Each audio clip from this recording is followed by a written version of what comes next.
The concert hall was shining that evening. Bright lights, velvet curtains, and a crowd full of people who looked excited, ready to listen to another grand musical event. It wasn't just any night. It was one of the biggest nights of the year for rising musicians to perform and prove their talent in front of professionals, artists, and critics among the audience.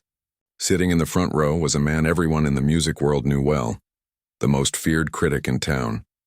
His words could make or break a performer's career. He was known for being harsh, even cruel. Many young musicians had walked off the stage with tears after reading his reviews. He didn't believe in kindness or encouragement. For him, music was about perfection, not emotion. That evening, he came to the concert expecting the same thing, a few good performances and many disappointing ones. He had his notebook in hand, his pen ready, and his sharp eyes scanning the stage list. When he reached the last name on the list, he raised an eyebrow.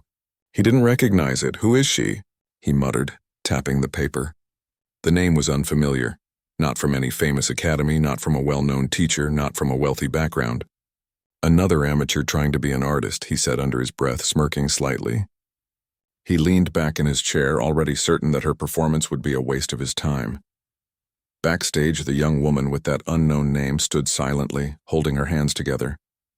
Her palms were cold, her heart racing. She could hear the muffled sound of the crowd from behind the curtain, the clapping, the laughter, the low hum of conversations. It made her even more nervous. For years she had dreamed of this moment. Not for fame, not for money, but just for the chance to share her music. She came from a small town, where she used to play on an old piano that her father had repaired from scraps. The keys were chipped, the sound uneven, but to her it was the most beautiful thing in the world. She had no expensive lessons, no fancy teachers.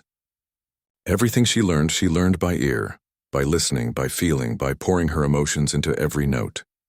Her mother used to say, "Music that comes from the heart will always reach another heart." Those words echoed in her mind as she waited for her turn. The performers before her were brilliant. One played a flawless violin solo, another sang an opera piece that filled the hall with applause.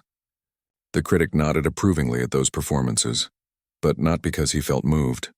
He liked the technical perfection, the discipline, the polish. He never cared about the emotion behind the sound. When the announcer finally called her name, the young woman took a deep breath.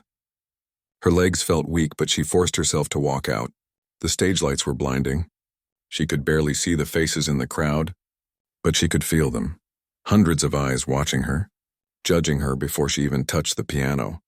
Her hands trembled slightly as she sat down on the piano bench. She could hear soft whispers in the crowd. "Who is she? I've never heard of her. She doesn't look very confident." And from the front row she could feel the critic's stare, sharp and cold. He had already leaned forward, ready to write his first comment even before she played a single note. Her throat went dry. For a moment she wanted to stand up and leave. The pressure was too much. The hall was too quiet. It felt like the world was waiting for her to fail. But then her eyes fell on the piano keys. The same black and white pattern she had seen her whole life. The same sound that had comforted her when she was lonely. The same thing that had kept her going when times were hard. She closed her eyes. In that silence, she remembered the nights she had played alone in her small room, when the electricity went out and she used a candle to see the keys. She remembered her mother listening from the next room, smiling softly, whispering, "Keep playing. One day the world will hear you." Her chest tightened. Tears almost filled her eyes, but she swallowed them back. She took a deep breath and let her fingers rest gently on the keys. The hall was still.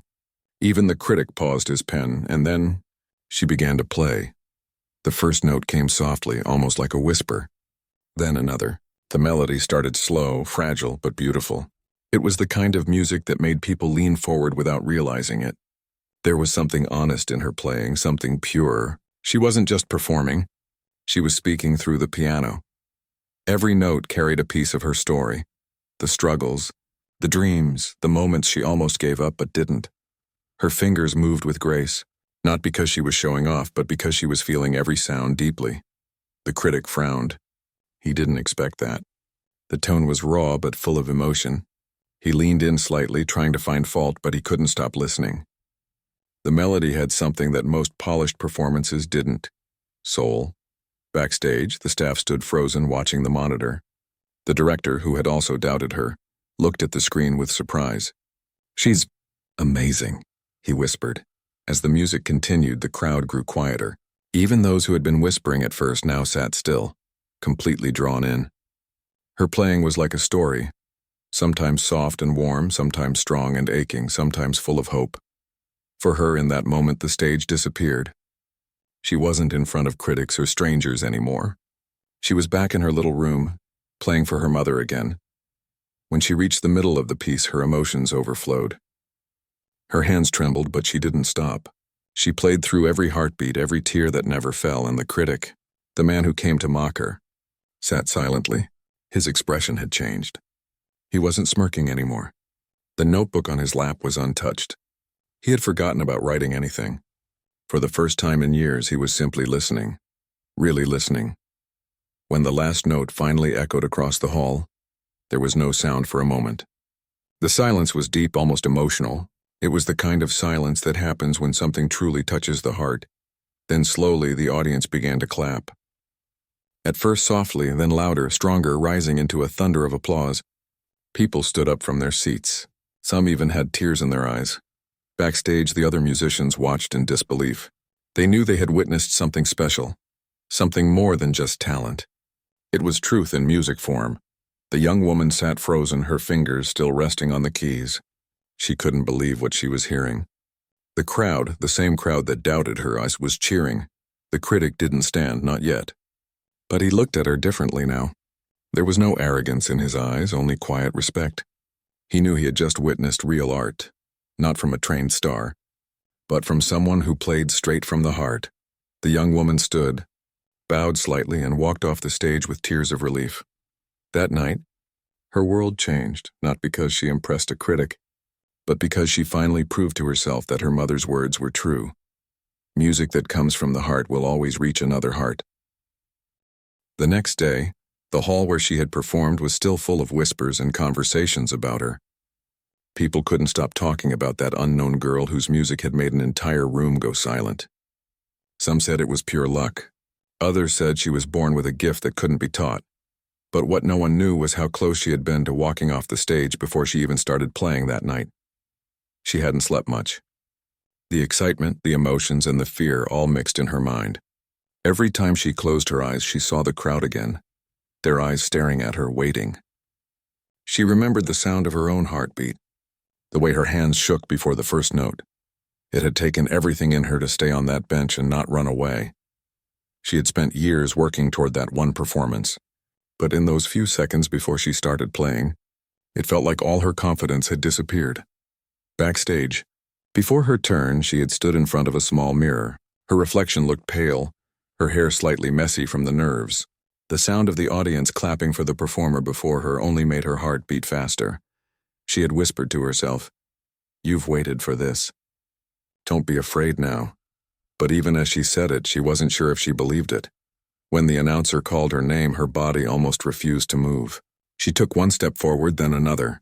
The heavy curtain opened, and the lights hit her face like a wave. She had dreamed of standing on a real stage all her life.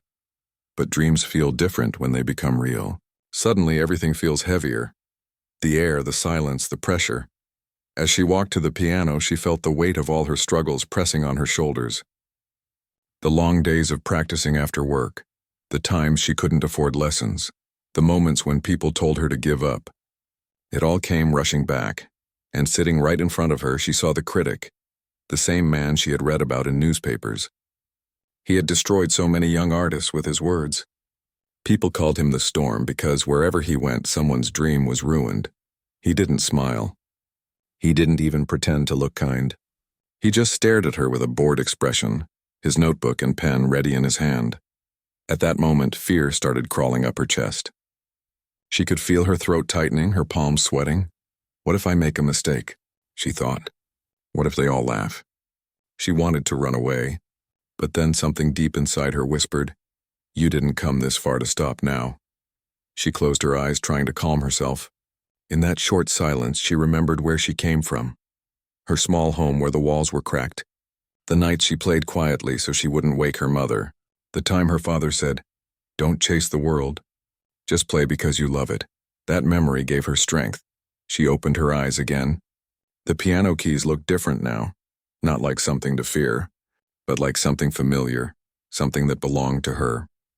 When she touched the keys, it was like greeting an old friend. The first note came out trembling but real. It wasn't perfect, but it was full of feeling. She forgot about the crowd. She forgot about the critic. She was no longer performing. She was living her story through sound. Each note carried her emotions. Her pain, her hopes, her memories, all of it came alive in the melody. The critic, sitting in his front row seat, leaned forward. He had planned to take notes, to find flaws, but something in the sound stopped him. The way she played was raw, unpolished, but there was something so human in it that it made him pause. He had heard countless musicians before, trained, perfect, powerful, but none had ever made him feel anything. Her music did. Her fingers moved faster now. The melody grew, filling the hall with emotion. Some parts were soft like a whisper, others strong like a storm. The crowd, which had been restless at first, fell completely silent. People who came for entertainment suddenly found themselves holding their breath. Her face showed everything she felt: concentration, emotion, and quiet strength. The lights reflected in her eyes, and for the first time in her life she didn't care who was watching. Halfway through her piece, something unexpected happened.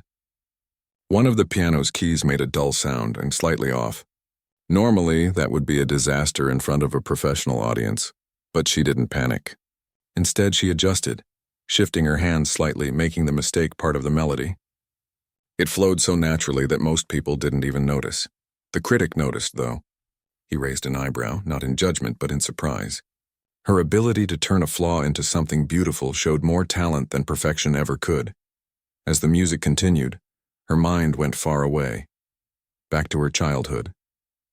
She remembered her first piano lesson, the excitement she felt, the teacher who told her she had too much emotion and not enough control.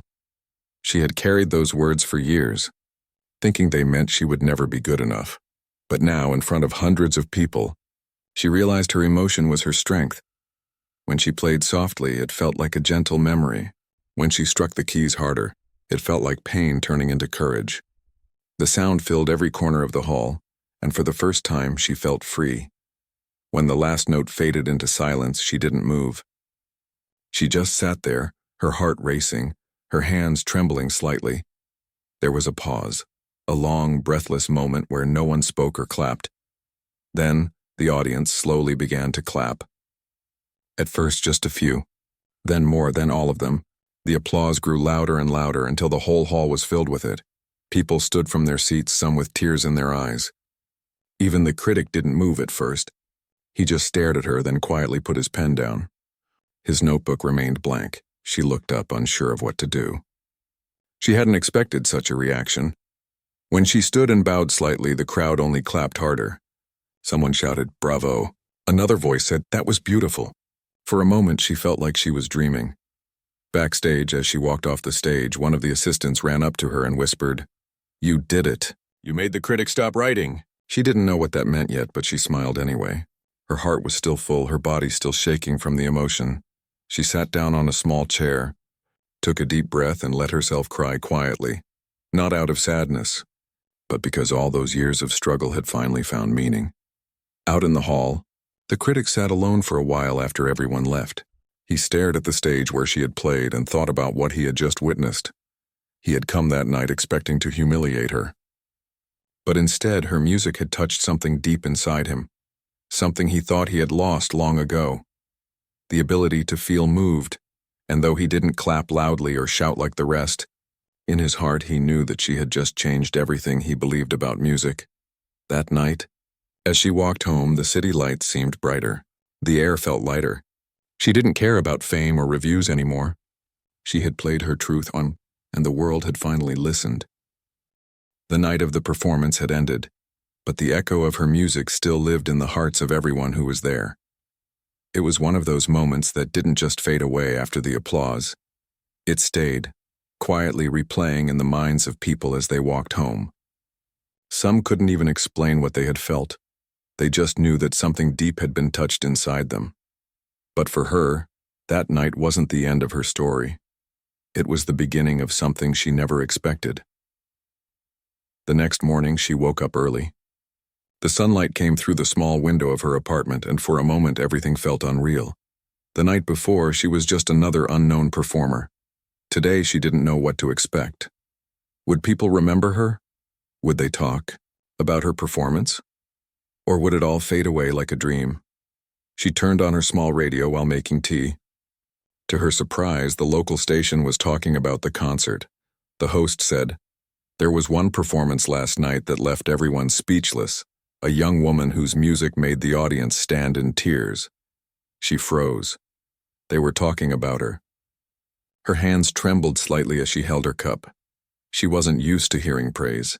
She had faced years of rejection, so hearing words like beautiful and unforgettable felt strange, almost too good to believe. What she didn't know was that the critic, the same man who had come prepared to humiliate her, hadn't been able to sleep that night either. He had returned home, sat at his desk, and stared at his empty notebook for hours. For years he had written about music with authority, judging every performer with cold precision. He valued control, discipline, and perfection. But last night, for the first time in a long time, he had felt something real. Her music had reached him in a way that technical perfection never could. He remembered the way she sat on the piano bench, nervous but brave, the way her fingers trembled on the first few notes, and then how she slowly transformed, as if the piano became an extension of her soul. He had seen hundreds of performances, but none had made him forget to take notes. Hers did. The more he thought about it, the more unsettled he became. Why did it affect me so much? He wondered. What was different about her? He realized it wasn't just her playing. It was the honesty behind it. Every note had come from a place of truth. It wasn't about showing off skill or impressing anyone. It was about expressing something she had lived through. He had spent so many years hiding behind his knowledge of music, forgetting that art wasn't about perfection. It was about emotion. That morning he picked up his pen and began writing, but instead of his usual harsh tone, his words were softer, almost personal. He wrote, "Sometimes a performance reminds us why music exists, not to show skill, but to touch the soul. Last night I witnessed such a moment. Her music wasn't flawless, but it was honest. And honesty is what true art sounds like." It was the first kind review he had written in years. Meanwhile, she walked to the same hall later that day, wanting to thank the organizers. As she entered, she was surprised to see some of the staff smiling at her differently now. They looked at her not as the nervous beginner from the night before, but as the woman who had made the crowd rise to their feet. One of the workers said, "Everyone's still talking about you. Even the critic didn't say anything bad this time. That's a miracle." She smiled shyly, still not believing it fully. "I just played what I felt," she said softly. Word of her performance started spreading. People who weren't even there began hearing about the unknown girl who made the crowd cry. A few reporters reached out to the concert organizers asking for her contact details. She didn't realize it yet, but her life was about to change in ways she couldn't imagine. That evening, she went back to the same piano room where she had practiced for years, a small studio with a slightly out-of-tune instrument. She placed her hands on the keys again, feeling grateful. She played softly, not for anyone else, but for herself, just like she used to. As she played, she thought about her journey. The long road, the sacrifices, the countless times she had been told she wasn't good enough. And now, for the first time, she felt that all those hardships had led her to this moment. But far away in his quiet office, the critic couldn't get her melody out of his mind. He tried listening to other music, reading other scores, but nothing felt the same. Her performance had left something inside him that he didn't want to admit: humility. He began to realize how many artists he might have crushed with his cold words over the years. How many dreams had he broken simply because he thought perfection mattered more than passion? He remembered her expression when she finished playing, that mix of relief, exhaustion, and quiet strength. He could tell she hadn't played for fame. She played to be heard. For the first time, the critic felt small. Later that week, the article he wrote was published. It quickly spread across the local music community. People were shocked, not only because of his kind words, but because they came from him, the man known for never being impressed. Soon the young woman received a copy of the magazine.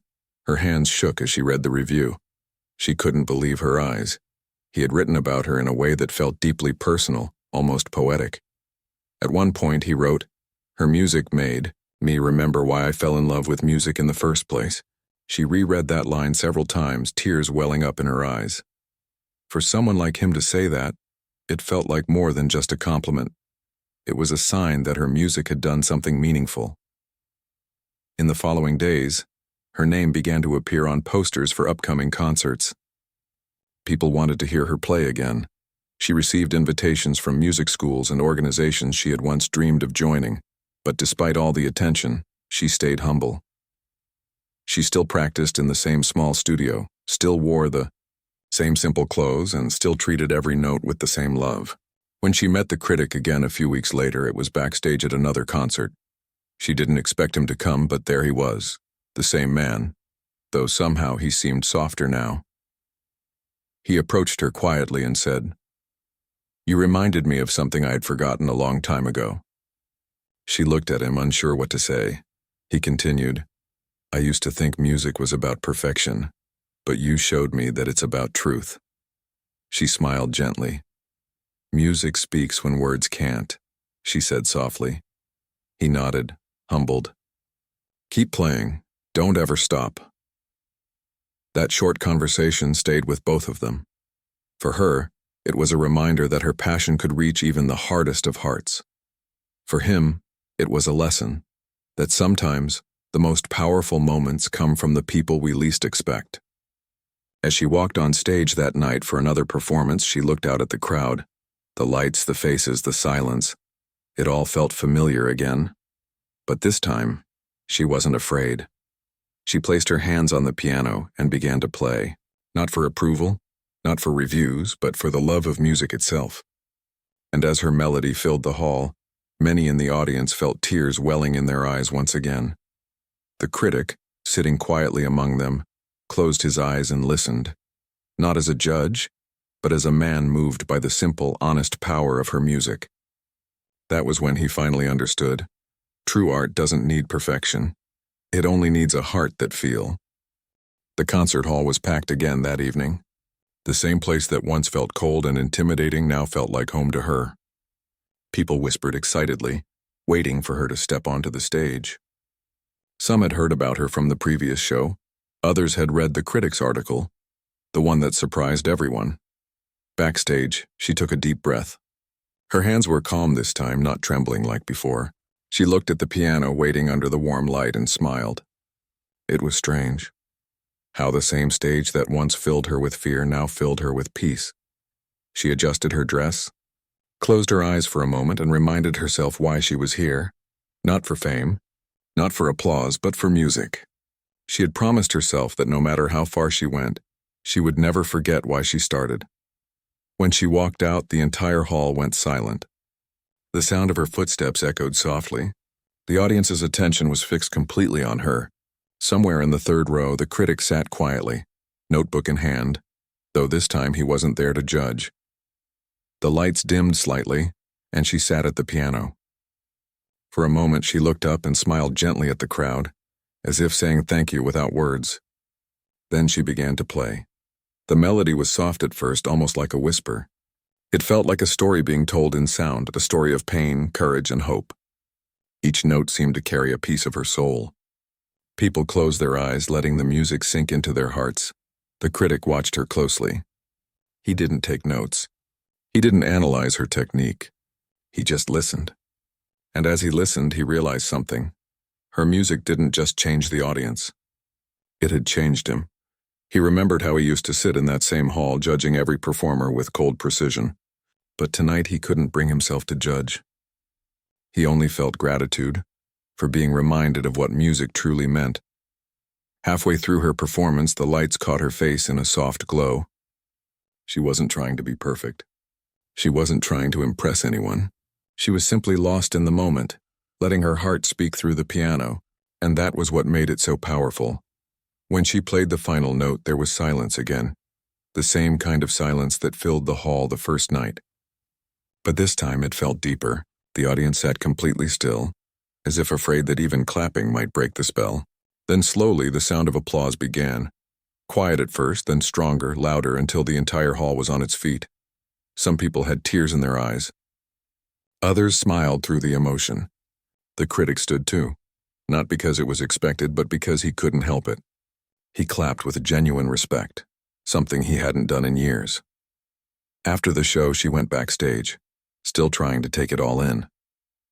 Her heart was full, her eyes a little wet, but her smile was bright. She had done it, not once, but twice. She had proven that true art doesn't come from fame or power. It comes from honesty. A few minutes later, as she was putting her sheet music back into her bag, she heard a soft knock on the door. She turned around and there he was.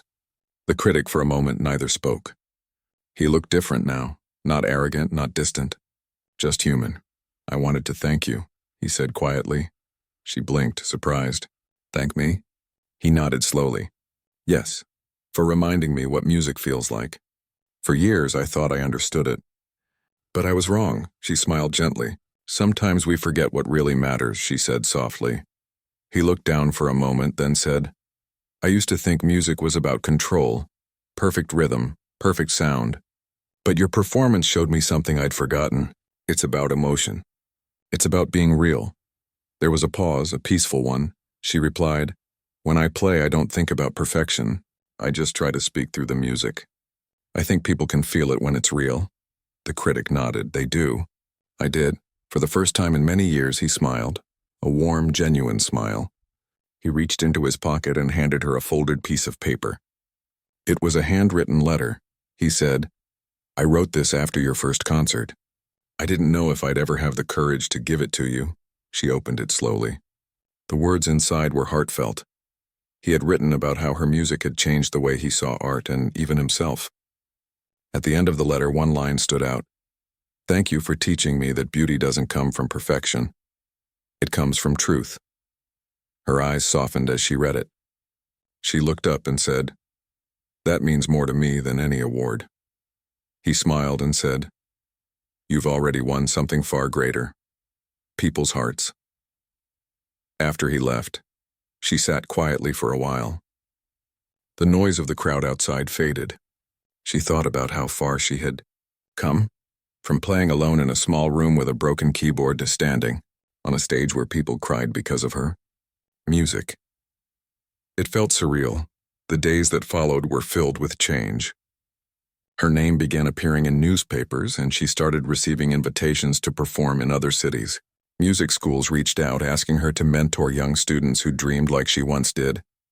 But despite everything, she stayed grounded. She still practiced daily, still played the same old songs she wrote when no one was listening. She often said, "If I forget where I started, my music will lose its meaning." Meanwhile, the critic's transformation continued too. His next few articles were different, warmer, more human. He still gave honest opinions, but now his words came from understanding, not ego. He began visiting small performances, supporting young artists, and encouraging those who were still trying to find their voice. One evening, while attending a charity concert, someone asked him, "What made you change your approach?" He smiled and replied, "A girl with a piano taught me that music isn't about perfection, it's about emotion. She made me remember what it feels like to truly listen." The people around him nodded, touched by his words. Months later, she performed at an international event, standing in front of an even larger audience. This time, the critic was there again, not as a judge, but as a supporter. He sat quietly, smiling as she played. The lights shimmered on her face as her fingers danced across the keys. The melody was powerful but gentle. It carried joy, peace, and strength. When the final note faded, the hall once again erupted in applause. The critic stood up, clapping proudly, knowing he had just witnessed something timeless. Afterward, he approached her once more. "You've gone so far," he said. She smiled softly. "I've just followed my heart," he nodded. "And that's why people love you." Because when you play, they don't just hear the notes and they feel your story. Her eyes glistened as she replied, "That's all I ever wanted." They shook hands. A simple gesture filled with respect and gratitude. Two very different people, one who once judged the world harshly and one who dared to dream despite doubt, now shared a quiet understanding. From that night on, her story became an inspiration for many. Students, artists, and even ordinary people found strength in her journey. They saw that no matter how tough life gets, passion and truth can break any barrier. And for the critic, her music remained a symbol of his own redemption, a reminder that it's never too late to change, to feel and to appreciate the beauty in imperfection. In the end, both of them were changed forever. She continued to play, touching countless hearts, and he continued to write, but this time with compassion. The night the critic had once planned to humiliate her had turned into the night he found his own humanity again. And every time she played, people didn't just listen, they felt. Her music became a voice for everyone who ever dreamed, failed, and rose again. Because in the end, her greatest gift wasn't her talent, it was her heart. And that heart, through her music, made the world stop, listen, and believe in something beautiful once more.